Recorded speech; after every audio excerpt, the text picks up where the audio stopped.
These are some of the gooseberries that we've picked from the allotment. Now, up to now we've been using them to make jam, and we've made quite a few varieties of jam. But tonight we are going to use these to make gooseberry chutney. So into the preserving pan put 1.3 kilos of topped and tailed gooseberries, 250 grams of chopped onion and 250 grams of chopped apple. For the other ingredients, and we'll come on to the vinegar shortly, but we'll do the other ingredients first. So you'll need 350 grams of soft brown sugar. My hands are rather full. Right, a sprinkling of cayenne pepper.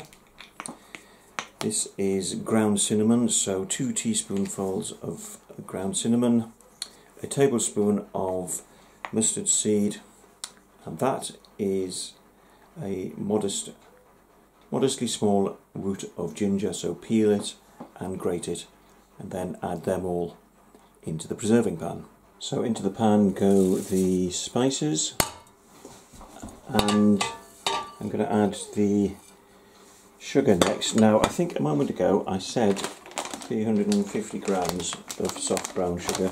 It's not, it's actually 500 grams. So it's about 500 grams, and 350 grams of sultanas. The final ingredient, 500 ml of white wine vinegar.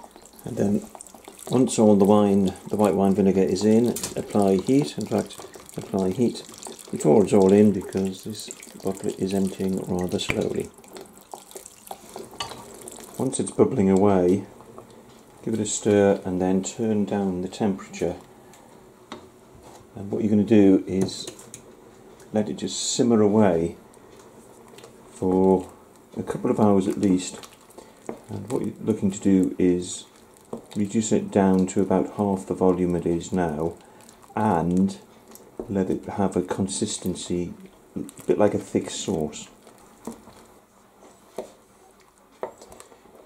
This has been simmering away for over 2 hours now. It's not reduced down to half the volume it was previously. I'm not too worried about that, because the consistency is definitely that of a thick sauce. So this is ready to go into hot sterilised jars.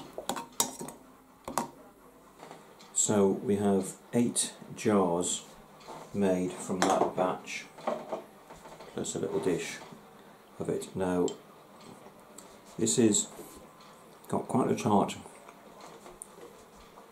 edge to it, because obviously it's got gooseberries in, so it's really good with something like smoked fish, such as smoked mackerel, or smoked cheese, or smoked ham, or just about anything smoked. But it quite nicely complements the smoky taste.